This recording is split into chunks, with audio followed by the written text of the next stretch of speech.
guys! It's been a while since I have shown you how I've been using my Cousin, which is my work planner, so I thought that this would be a good time to give an update. As you can see, I've got my Cousin in the Alphabet Maze cover from Hobonichi, which came out in the September launch, and I absolutely love it. I'm alternating between this and the Day Camp mountain cover, which I am completely enamored of as well. So my Cousin is quite minimally decorated. It doesn't have a lot of stuff in the pockets, but I have got some sticky notes here, which I keep in this little folder that came with the Alphabet Maze cover. And I also have these ones, which I basically just use for covering up sensitive information when I'm making videos. Then I have some business cards. And I finally decided to put my phone number on here just in case this gets lost, because I actually left it in a cafe a couple of weeks ago, and fortunately someone working in the cafe ran out and caught me as I was leaving. But just the thought of something happening to this filled my heart with terror, as you can well imagine. So I have a picture of my dog Panda on the inside cover here, and then I have this postcard which I have had for years, and it follows me from cousin to cousin, that my friend gave me, and I absolutely love it. As you can see, this is the spring Cousin, so I won't be getting a new one until February when I launch the Hobonichi site. I don't use this yearly spread for anything in my Cousin. I never have. In my other planners, I usually use this spread to mark when I change the ink in my fountain pens, but because I use a mechanical pencil for the Cousin, there's no need to do that.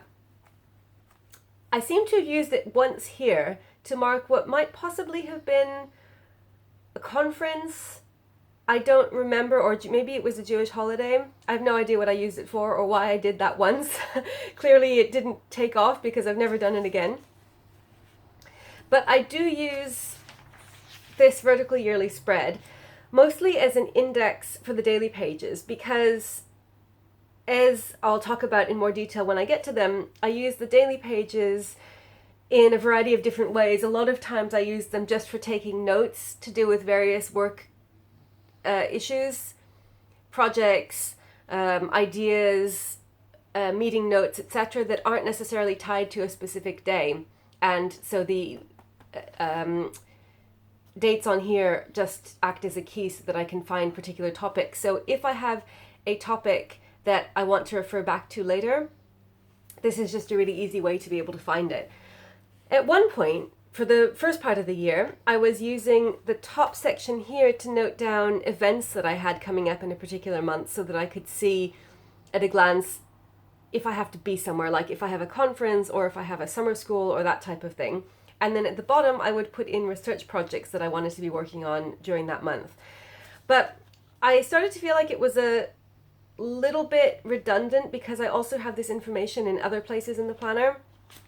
And so as you can see, for this part of the year, I've stopped doing that, and I'm just using it purely as an index, which I think is, it's kind of, there's a struggle going on in the planner addict soul, because on the one hand, I feel like there's always a drive to make as much use of the planner as possible, and so it kind of bugs me that there's this extra space that I'm not utilizing, and that, you know, I should be using it for something.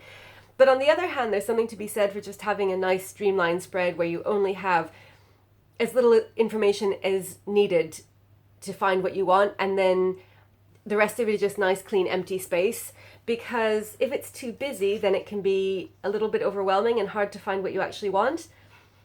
Not that this is really super busy, but if this is blank and I've got that information somewhere else, then it might not make it as difficult to find what I want in this section, if that makes sense. So I'm kind of experimenting with that. I might go back to recording this information as well about the projects and the events, but I'll see. For now, I'm just keeping it quite basic as an index.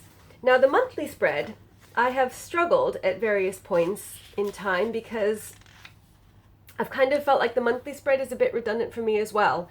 So at one point, a couple of years ago, I was using the monthly spread like a mini version of the weekly spread. So I was writing down all of my events and appointments and everything that was happening And the idea was that I would be able to use this as a sort of quick guide. Let's say if I needed to make an appointment or arrange something that was time bound, I could just check the monthly spread and really quickly see when I was free.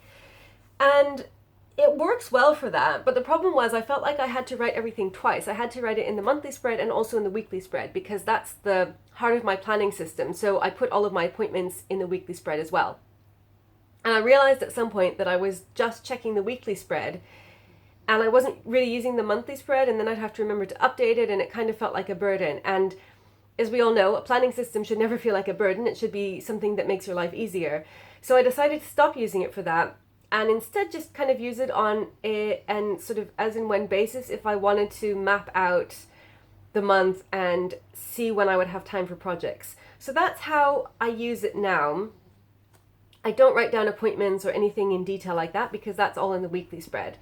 Instead, I use it to kind of just map out the month in a general way and see when I'm going to have time for X or Y. So if we look at November, that will give you a better idea of how I used it. So first of all, I put in all the projects that I wanted to be focusing on and get done in November. And that is the same information that I used to have here. So this is what I mean when I said that this felt a bit redundant, because I could put it in the monthly spread, which I would be using more for that type of information, and not have to look here, because I found the same thing was happening, that when I had that kind of information here, I wasn't really remembering to check it. So it's like there's no point putting it in if you're not looking at it, because I really only go to this spread if I need to look up something in the index. So as the months go by, it gets harder to remember when I wrote down a certain piece of information. Let's say a timetable for a project here. I put down here in August, and that's now December, so I don't remember when I wrote this down, but it's useful information that I need to consult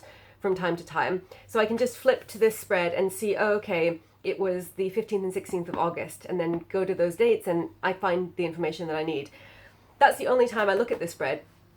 So really having this list of projects here was actually just making me feel a bit guilty, because when I would come here to look up something, I would see the list of projects, and then I'd start thinking, oh, have I been working on that? I actually bumped it. I should cross it off the list. I'm a failure because I didn't get that done. And it just didn't really have a good effect on my well-being. So I think that's another reason why it's maybe better not to have this here, because it can be a bit distracting and can sort of make me feel a bit down when all I wanted to do was look up the date of a particular page of notes, if that makes sense.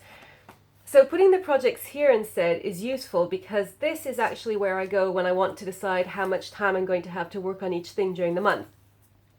So these are various projects. This is a friend that I'm working with a few different projects on Tuesdays. And so every Tuesday I can just put in, I'll be with her, and then I know that that's kind of taken up, in that I can't use it for any other research type project.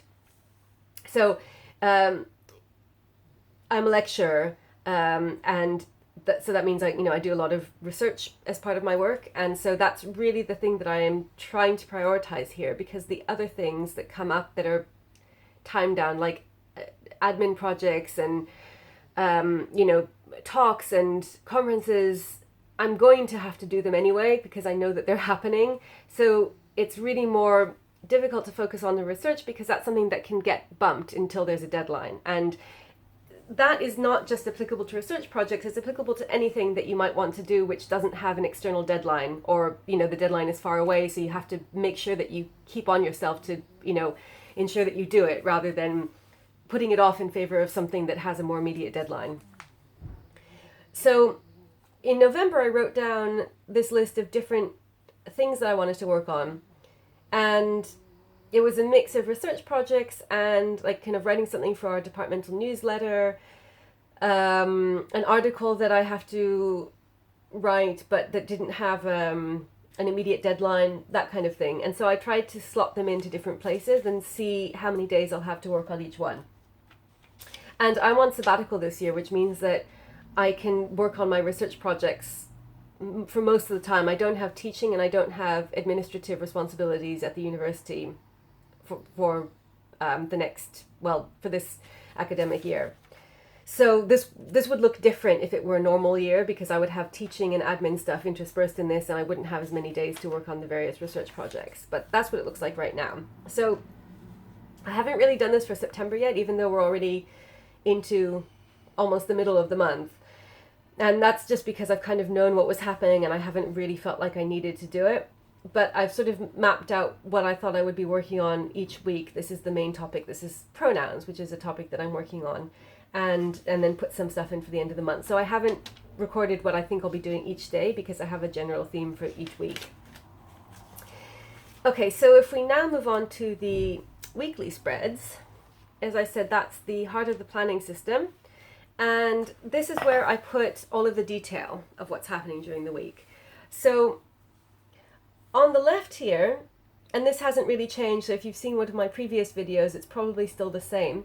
I put in information that I want to, for things that I want to do sometime during the week, but that I'm not sure exactly when I'll get to them. So usually I put this in sometime beforehand. I might, let's say, weeks in advance. Let's say February. I know that I want to work on X during this week in February, but I have no idea when because that's a few months away. So I'll just write it in here and then I don't have to worry about it anymore. I know that when I get to this week, it will be there. So it's quite reassuring to be able to put information in here when you know that, it's going to come up and it's taken care of. So this is what I'd put in for this week, things to look at this week. But I still don't know when exactly that will happen. And it might be that they have to get bumped to next week, in which case I would just cross them off. And what I do for things that I haven't managed to do or that I realize I won't get a chance to do on a given day or a given week, I put this kind of diagonal line through them. And that just signifies to me that I didn't manage to get it done and it's been bumped. So I use a really, really basic system. I don't use the bullet journal method or any other more complex method of recording different types of events and what stage of completion they're at. I just use a line through it to show that I've done it, and then a diagonal line to show that it's been bumped or that it's been cancelled. So basically, either of these lines means the thing is taken care of. I don't have to worry about it anymore, because if it's bumped, then I will put it on to the next week or wherever it has to go. But if it's happened, then it gets a line through it. And both of those things are just different ways of signifying to my brain that I don't have to worry about it anymore. Really, the difference is only so that if I'm going back later and I want to see when did I actually do that thing, then I can see if it had a diagonal line, it means I didn't do it that day, but I did it sometime later. So for example, book these flights. I had scheduled for today, but now I've realized that that's just not going to happen today. So I've bumped them to Wednesday instead, when I'm going to be meeting with the colleague that I have to book the flights with because we're going on a research trip together. So that's like out of my brain for today, but I know that it hasn't been done, but I don't have to do anything about it. So on the daily pages, I start filling these in as soon as the appointments come up. So usually I'll start with timed events and appointments and I'll just write them down. Like say when this got booked in, I just wrote it down and then I knew that that was happening then.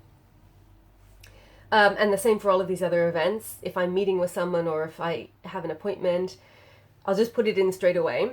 And then I kind of work around those times to do other things. So like, for example, on, let's see, on Mondays, I'm not working with any colleagues.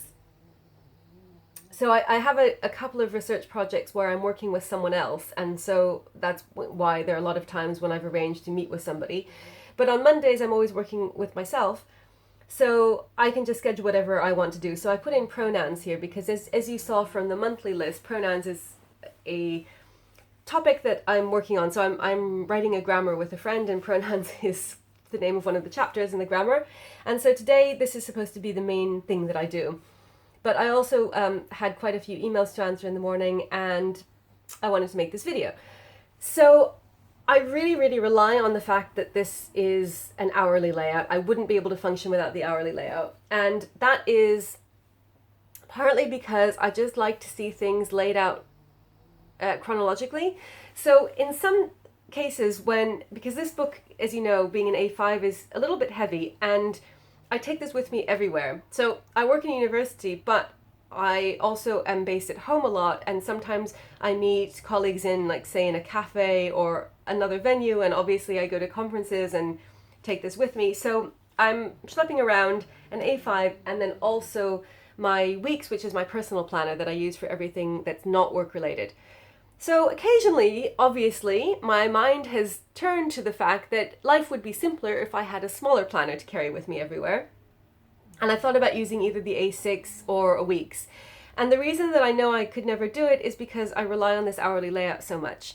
So I know for the A6 you can get a separate hourly booklet, but I like everything to be in one book, for one thing. And secondly, I tried that hourly layout once and it's just too small to fit in the amount of detail that I like to have. So that's why I need to have the Cousin, because I really rely on having a very detailed hourly layout with enough space to put everything in, and one line per half hour. I just find that really, really helpful. And the second reason is that I like to be able to schedule my time in terms of hours, even if I don't have appointments. So with something like the weeks, let's say there's enough room to write in all of your timed appointments for the day, but you don't have enough time to schedule out blocks of time and to be able to see it laid out like this. And I just find that really helpful. So for example, today when I'm at home, I find it really helpful to be able to allocate amounts of time for different things, because otherwise I feel like it's a bit undefined and amorphous, and the whole day might go by and I don't really have a way to measure how much I've got done. So sometimes, depending on the task, I might say, okay, today I want to write 1,000 words, or today I want to find this many examples, or today I want to get, this admin done and plan this lesson and do X and Y. And it might be possible just to have a to-do list without scheduling it in an hourly manner. But a lot of times I find it really helpful to be able to see how much will I actually be able to get done. I have this to-do list, but how long do I think it will take me to do these things? And so if I break it up into hourly layouts and say, okay, I'll give myself an hour for the emails. That should be enough time. And then I'll give myself an hour for the video and everything related to that, and maybe having a break and da-da-da-da-da. And that means I'll be able to start working on the pronouns at 1. Then if that doesn't happen, let's say the emails take 2 hours, and I'm like, okay, I kind of overestimated or underestimated that, and that means that I can revise how much time I'll have left accordingly, right? So if I thought, oh yeah, I'll have until 8 to work on the pronouns, actually, no, I don't, because these other things took longer. And so then it sort of helps to keep a handle on the day. And then if I get to the end of the day and I've only done, I don't know, X amount of work on the pronouns where I was hoping to do more, I can say, all right, it's because this other task took longer. It's not because, I was just working slowly or whatever. Because I think if you're working on research projects or any kind of project really that is sort of flexible, or that it's kind of difficult to judge how long it will take, it's kind of easy, particularly if you're sort of inclined towards anxiety, to think, oh my goodness, I didn't do enough, I'm a failure. So it's useful to be able to remind yourself why that might have happened. And I think that the timeline is a great way of doing that. For me, that works really well. And then I know I'm going to the cinema at 8, because Monday night is cinema night. They're cheap tickets, and so we always try to go to the cinema on Monday night, which is a really nice thing to look forward to. And so I know I have a cutoff, and I have to stop by then. And then interspersed with that, there will be other things like, having a break for lunch or whatever, which I'm not great at scheduling or doing, but ideally I would schedule in all of those things. Or if I have to take the dogs for a walk, I schedule that as well. So I know that that's time taken away that I won't have to work.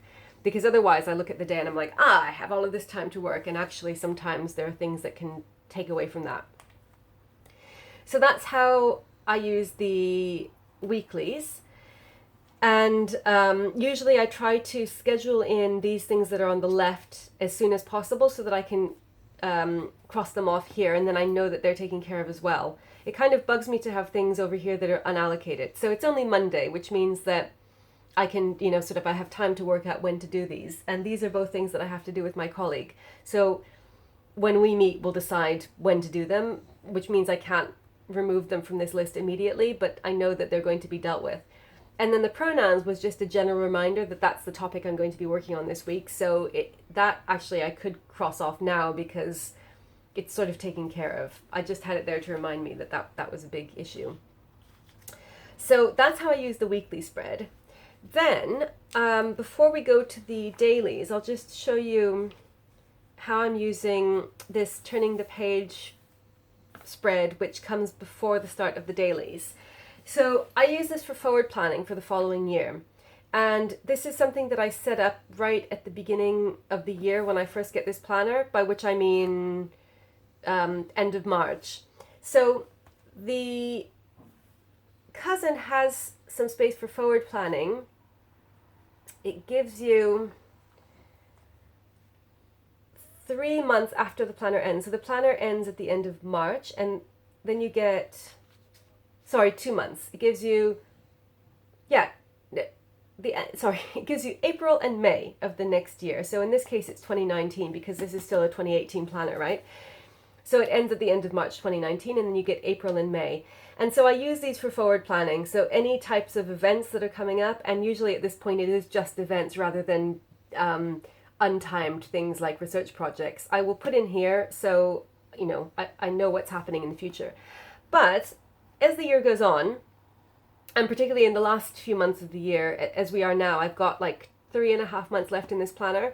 So I'm already starting to have events come up that are going to happen sometime in the next year from June 2019 onwards. And so I decided to use this blank spread to schedule them. So I've written this out in a kind of bullet journaling sort of style, just one line per day, and it goes from June until September. And there's enough room for that to take care of everything, because usually I don't have anything come up later than September the following year. That's like an extra 6 months after this planner ends. And if I do, I can just write it over here. I actually think, no, I did, sorry.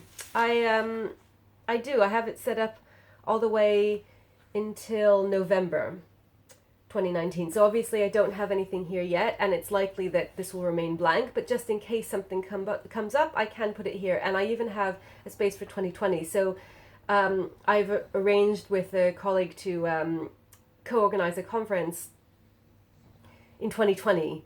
And obviously there's no reason why I should expect this planner to have space for 2020 that's dedicated, but I put it there so I can copy it into my new planner. And so I just put whatever the thing is, I just put the dates, and then I don't have to worry about it, and I know exactly where it is. So the daily pages, I use the daily pages, and I have these tabbed with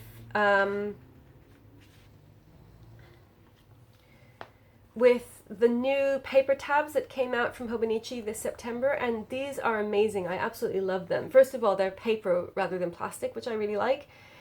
And also, they're color-coded so that they match the monthly colors in the Cousin and the original, which is really cool. So it makes me feel like they're an extension of my whole little Hobonichi universe rather than just being tabs, which is really cool.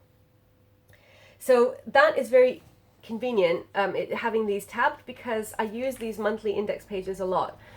I use them just like basically to keep track of what is on each day. So at the beginning of the month, I put in the numbers from 1 until 30 or 31.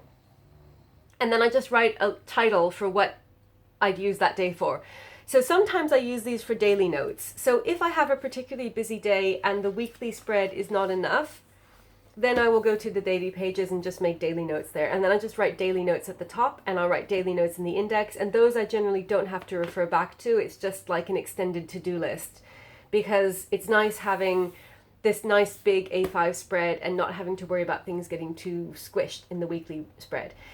I will only do that if it's a particularly busy day with lots of different things going on, and normally that happens on days when I'm in the university, because those are the days when I'm like running around from meeting to meeting and teaching, and I get requests from students for, like to, let's say, send them a document or something, and then people ask me to do things, and I have to remember to do them when I get home, and it can just get really messy and elaborate, and I run out of room in the weekly spread, because as you probably know, the weekly spread doesn't have a huge amount of room. So on days when I'm at home, normally I'm just working on one thing, let's say, and I don't need a lot of space here for to-do. So you can see that this is relatively empty for to-dos. Sometimes there are more things, like here there are a couple of things, but still not a huge amount. It's mostly just timed events, and this is a list of things that I needed to do for the week, because I'm at home, like I said, I'm on sabbatical and I'm working on bigger topics that it's not like lots of little bitty things, but sometimes I do need those. So I try to keep, or I always do keep, it's a rule of mine with my cousin that I keep the current day free. So I don't write into the future, if that makes sense. And the reason I mention that is because for a lot of the other days, I use these just for notes, and they aren't necessarily tied to a particular day. So let's say here I started making some notes on this current research that I'm doing. And if this extends beyond the day that I've started it on, which might not necessarily be the actual day when I'm writing, then there's nothing to stop me from continuing on to the next day if I want to keep it from the same topic. But I wouldn't keep doing that if, let's say, today was December 5th. I would keep that blank just in case I need the current day for a detailed daily to-do list. What's happened at the moment, which happens sometimes, is that I end up with quite a few blank pages. So today is actually the 10th. So I have everything from the 5th till the 10th. I have all of these blank pages, so I can use these however I want, and I don't care what the date is. I just think of this as an index code, right? And then if it's a spread that has something that I know I'm going to need to consult long term, then I will put it in at the beginning here in this index. So this is just anything that I know I'm going to have to look back on later. So for example, the 8th of November, I made a list of 2019 conferences that are potential conferences to apply for. And I'm going to have to check back on that because I haven't, finished. I haven't completed that, but I don't know necessarily when I'm going to, and I know that I won't be able to remember when I wrote it, so that's there. But if it's something like this one, which was just notes that I was writing down on a particular day that I've now put into my document where I'm writing the grammar, I'm not going to need to look at this again. So I just put that type of information in here. I always put information in the monthly index just so that every day is accounted for and I can see which days are still blank. But I don't put all of that information into the yearly spread because then I wouldn't be able to find anything. So this is kind of more of a short-term index, and then the one at the beginning of the year is just a longer one for the stuff that is really important to be able to check back over and over again. If I think that something is going to need to be referred to again, I'll put an asterisk next to it here, just so that during the month and like maybe in the next month or two, I can look back and check. Because also sometimes I think that something is maybe only going to be useful in the short term, but actually a long time later, or maybe even in the following year, I realized that I need to check it. And I didn't necessarily put everything at the beginning of the year because I try to keep this quite minimal so that I don't get overwhelmed with information, because if every day were full here, it would be harder to find what I needed. So I just write down the things that I think I'm going to need later. But sometimes I'm wrong. So sometimes I need something and it's not here. And in that case, it's helpful to have the asterisk so I don't have to read through every single day. So unless something is absolutely guaranteed not to be important for later, let's say these notes, I know that there's no way I'm going to need these notes again. It's just guaranteed. It's kind of like scrap paper. So I wouldn't write on here, I wouldn't put an asterisk next to this page in the monthly index. But if I think that I'm going to need something, I will put the asterisk next to it. And if I really think I'm going to need it over the long term, then I'll put it in here as well. So it's kind of like a double fail-safe so that I can find the information. In the absolute worst case, if something is there and for some reason I didn't think I'd need it again and I didn't put an asterisk next to it here and then I can't find it, I just have to read through all of the monthly lists, and that is actually still effective. I've had to do that once or twice. I've had to go back to a previous year's planner and read through all of these monthly lists, and I've actually found the information that I needed. There was I think one time when it was under a different heading that wasn't what I was thinking it would be, and I just couldn't find it, and then I did finally find it. So it's very reassuring knowing that everything is all in this one book, and that's another reason why I like using the Cousin for work, because I just know that whatever it is, if I wrote it down, it will be there. And I do write everything down in this. So there are no other places where I put work-related information. It all goes in here, and that's just somehow very reassuring because I know that it's there somewhere, and if I look hard enough, I'll find it. So I think it's quite helpful having so much space in the Cousin. Obviously, it depends on what kind of job you do and what you're using it for. But in my case, because there's just a lot of information and lots of stuff that goes on that I'm not going to be able to remember afterwards, I like knowing that I have as much room as possible. And that's another reason why I like the Cousin rather than the A6, apart from the issue of the weekly spread, because I like kind of being able to spread out and write as much as I want and not worry about running out of space. And I think one of the ways that's central to that working is not using these necessarily for the actual date. Somehow, if it's within the same month, it doesn't bother me. So the idea of using a dated planner like out of sync, out of the right year, is kind of disturbing to me. But somehow, in this case, it works okay because I try to keep all of the relevant information within the same month. So let's say it comes to the end of the month and I'm like 10 pages behind. I have 10 blank pages. Rather than keeping using those pages, I'll move on to the next month. And that's so that I have a general idea of when things happened, because normally, even though I don't know which day something happened on, I kind of have a general feeling like, I think that I was working on that in November. And then I can just go to the November index and hopefully find it. Rather than getting further and further behind as the year goes on. And in the previous years that I've done this, I've ended the year with very few blank pages left. So it usually evens itself out, because if in a particular month I end up with a lot of blank pages, it could be that a later month I'll use up all the pages and I'll need some more. And in that case, I will go back and use up blank pages from earlier months. But I will kind of put a little note next to them. Like, let's say it's January and I need to go back and use up some blank pages from September. I'll put the date next to those pages so that I can see that that wasn't done in September, it was done in January. If there's a really big gap between the date and when I'm actually writing it. If it's within the same month, then I don't bother. So that's how I use the daily pages. And then in the back, I just keep some reference information for things that I know I'm going to need to consult throughout the year. So like the My 100 list, which I'm not sure if that's going to be in the 2019 version because I haven't seen it yet, but I find it really useful because I use it for keeping lists of some things that I'm going to have to keep checking regularly throughout the year. So it's quite helpful to know that it's just there in the back and I can flip to it. And then I use this booklet, which is actually an address book from Leuchtturm. I use for keeping passwords and login information that is work related. And then I have my mechanical pencil here, and I use this shitajiki to mark the daily pages because I have 2 bookmarks for the weeklies and the monthlies. I just use this for the dailies, and that works really well. So that is how I'm using my Hobonichi Cousin as my work planner. So I hope that you found this enjoyable. Thank you so much for watching and for your lovely comments as always.